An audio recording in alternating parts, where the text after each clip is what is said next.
ఆడవాళ్ళు ఎట్టి పరిస్థితుల్లో చెయ్యకూడని తప్పు ఏంటంటే, భర్త ఇంట్లో నుంచి ఉద్యోగపరంగా కానీ, వ్యాపార పరంగా కానీ బయటకు వెళ్ళిన వెంటనే తలుపులు మూయకూడదు. చాలామంది భార్యలు భర్త గుమ్మం దాటగానే వెంటనే తలుపులు వేసేస్తారు. కానీ ఇది భర్తకు అదృష్టం కలగకపోవడమే కాకుండా, అదృష్ట లక్ష్మి అనుగ్రహం కూడా తగ్గిపోతుందని నమ్మకం ఉంది. భర్త ఇంట్లో నుంచి వెళ్ళిన తర్వాత కనీసం 2-3 నిమిషాలు ఆగి తర్వాత మాత్రమే తలుపులు మూసుకోవాలి. తలుపులు మూసేయడం కేవలం సాధారణ చర్యగా కనిపించినప్పటికీ ఇది సంప్రదాయం ప్రకారం భర్తను దూరం పెట్టడం లేదా ఇంట్లో శుభం ఆగిపోవడాన్ని సూచిస్తుంది. ఈ కర్మిక చర్యలు కుటుంబంలో సంతృప్తి, శాంతి, సంపదలను దూరం చేస్తాయని, దైవ కృప తగ్గిపోతుందని ప్రాచీన కథలు చెబుతాయి. అలాగే భర్త ఉద్యోగం లేదా వ్యాపార నిమిత్తం ఇంటి నుంచి బయలుదేరిన వెంటనే ఇల్లు చిమ్మడం లేదా తడిగుడ్డతో శుభ్రం చేయడం మంచిది కాదని చెబుతారు. ఇలా చేయడం వల్ల భర్త వెంట తీసుకువెళ్లిన సానుకూల శక్తిని తుడిచివేసినట్లు అవుతుందని, అతని పనులకు ఆటంకం కలుగుతుందని నమ్మకం.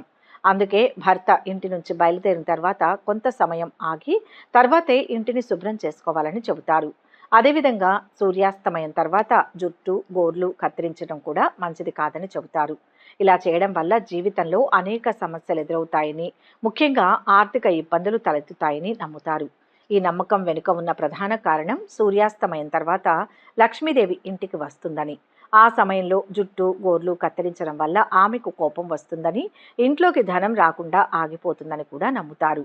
అందుకే సూర్యాస్తమయం తర్వాత జుట్టు, గోర్లు కత్తిరించడం మానుకోవాలని, ఆ పనులను పగటిపూట చేసుకోవాలని సలహా ఇస్తారు. అలాగే సూర్యాస్తమయం తర్వాత ఇంటిని చీపురుతో ఒడవడం కూడా అశుభ సూచకంగా భావిస్తారు.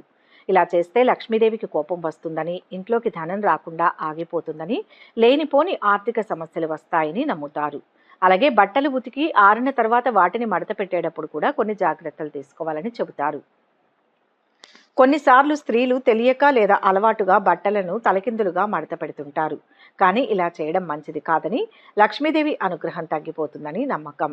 బట్టలను తలకిందులుగా మడత పెట్టడం అంటే వాటిని తప్పుగా అమర్చడం, గౌరవించకపోవడంగా భావిస్తారు.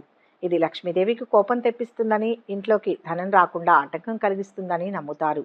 అందుకే బట్టలను ఎల్లప్పుడూ సరిగ్గా మడత పెట్టాలని, తలకిందులుగా మడత పెట్టకుండా జాగ్రత్త వహించాలని చెబుతారు. అలాగే బియ్యం, ఉప్పు, పప్పు, చింతపండు వంటి నిత్యావసర వస్తువులను ఎదుటివారికి అప్పుగా ఇవ్వడం లేదా అప్పుగా తీసుకోవడం మంచిది కాదని చెబుతారు. ఇలా చేయడం వల్ల ఇంట్లో ఐశ్వర్యం తగ్గిపోతుందని, లక్ష్మీదేవి అనుగ్రహం దూరమవుతుందని నమ్మకం. ఈ వస్తువులు అన్నపూర్ణాదేవికి ప్రతీకలుగా భావిస్తారు. కాబట్టి వీటిని అప్పుగా ఇవ్వడం లేదా తీసుకోవడం ద్వారా ఆమెను అగౌరవపరిచినట్లు అవుతుందని నమ్ముతారు. అంతేకాకుండా ఇంట్లో ఎప్పుడూ అరవడం, గొడవలు పడడం వంటివి కూడా మంచిది కాదని చెబుతారు. ఇలాంటి ప్రతికూల శక్తి వల్ల ఇంట్లోని సానుకూల వాతావరణం దెబ్బతింటుందని, అదృష్టం, లక్ష్మీదేవి అనుగ్రహం తగ్గిపోతాయని నమ్ముతారు. అందుకే ఇంట్లో ఎల్లప్పుడూ ప్రశాంతంగా, సామరస్యంగా ఉండేలా చూసుకోవాలని సలహా ఇస్తారు. మహిళలు తమ భర్త శ్రేయస్సు కోసం కొంత శ్రద్ధతో చేసిన కొన్ని ముఖ్యమైన పనులు కుటుంబంలో సుఖ సంతోషాన్ని, భర్తకు ఆరోగ్యం మరియు విజయాన్ని కలిగించడంలో ఉపయోగపడతాయి. ఆ పనులు ఏంటో ఇప్పుడు తెలుసుకుందాం. మహిళలు తన భర్త మంచి కోసం చేయాల్సిన పనుల్లో ముఖ్యమైనది తులసి కోటకు పూజ చేయడం. తులసి మొక్కను హిందూ సంప్రదాయంలో పవిత్రంగా భావిస్తారు. ఇది లక్ష్మీదేవికి ప్రతీక అని నమ్ముతారు. తులసి మొక్కను పూజించడం వల్ల ఇంట్లో సానుకూల శక్తి ప్రసరిస్తుందని, కుటుంబ సభ్యులందరికీ మేలు జరుగుతుందని విశ్వసిస్తారు. రోజు ఉదయాన్నే లేచి స్నానం చేసి తులసి మొక్కకు నీళ్లు పోసి నెయ్యి దీపం వెలిగించి పూజించడం వల్ల ఇంట్లో సానుకూల శక్తి ప్రసరిస్తుందని, కుటుంబ సభ్యులందరికీ ముఖ్యంగా భర్తకు మేలు జరుగుతుందని నమ్మకం. అంతేకాకుండా ఇంట్లో సుఖ సంతోషాలు వెలువరిస్తాయని, దాంపత్య జీవితం సంతోషంగా సాగుతుందని కూడా భావిస్తారు. అలాగే ప్రతిరోజు స్నానం చేసిన తర్వాత దేవుడి గదిని శుభ్రం చేయాలి. ఇలా చేయడం వల్ల దైవ కార్యాలు మరింత పవిత్రంగా జరుగుతాయని, ఇంట్లో సానుకూల శక్తి ప్రసరిస్తుందని నమ్ముతారు.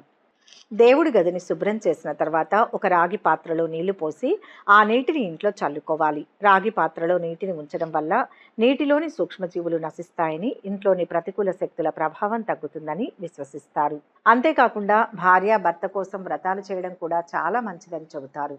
వరలక్ష్మి వ్రతం, మంగళగౌరి వ్రతం వంటివి భర్త ఆయుష్ను పెంచి భార్య సౌభాగ్యాన్ని కాపాడుతాయని నమ్మకం. ఇలాంటి వ్రతాలు చేయడం వల్ల దంపతులు సుఖమైన జీవితాన్ని పొందుతారని, వారి మధ్య అనుబంధం మరింత బలపడుతుందని భావిస్తారు. అలాగే సాయంత్రం పూట భర్త ఇంటికి వచ్చే ముందే భార్య ముఖం కడుక్కొని ఇంటిని శుభ్రం చేసుకొని దేవుడి గది, ఇంటి గుమ్మం, తులసి మొక్క ముందు దీపం వెలిగించడం చాలా మంచిదని చెబుతారు. ఇలా చేయడం వల్ల భర్త ఇంటికి వచ్చే సమయానికి ఇంట్లో సానుకూల శక్తి ప్రసరిస్తుందని, అతనికి ప్రశాంతమైన వాతావరణం లభిస్తుందని నమ్ముతారు. అంతేకాకుండా దీపం వెలుగు వల్ల ఇంట్లోని చీకటి, అజ్ఞానం తొలగిపోయి జ్ఞానం, సానుకూల శక్తి ప్రసరిస్తుందని విశ్వసిస్తారు. అదేవిధంగా సాయంత్రం పూట దేవుణ్ణి పూజించడం, కొన్ని స్తోత్రాలు పఠించడం వల్ల కూడా ఇంట్లో శాంతి నెలకొంటుందని, కుటుంబ సభ్యులందరికీ మేలు జరుగుతుందని నమ్ముతారు. భర్తకు కూడా రాగానే ఇంట్లో ప్రశాంతమైన వాతావరణం కలగడం వలన అతని మనసు కూడా ప్రశాంతంగా ఉంటుంది. ఇలా ఇంట్లో సానుకూల శక్తి నెలకొనడం వల్ల ఆ ఇల్లు సుఖ సంతోషాలతో ఉంటుంది. అలాగే స్త్రీలు పచ్చకర్పూరంతో ఒక రెమెడీ చేయడం వలన భర్తకు అదృష్టం కలిసి వస్తుందని పండితులు చెబుతున్నారు. ఆ రెమెడీ ఏంటో ఇప్పుడు తెలుసుకుందాం. స్త్రీలు పచ్చకర్పూరాన్ని ఒక పసుపు రంగు వస్త్రంలో మూటకట్టి పూజా మందిరంలో ఉంచి ధూపం వేసే భర్తకు అదృష్టం బాగా కలిసి వస్తుందని నమ్మకం. ఈ ప్రత్యేకమైన విధి విధానాన్ని శుక్రవారం పూట పాటించడం వల్ల మరింత ప్రభావవంతంగా ఉంటుందని చెబుతారు.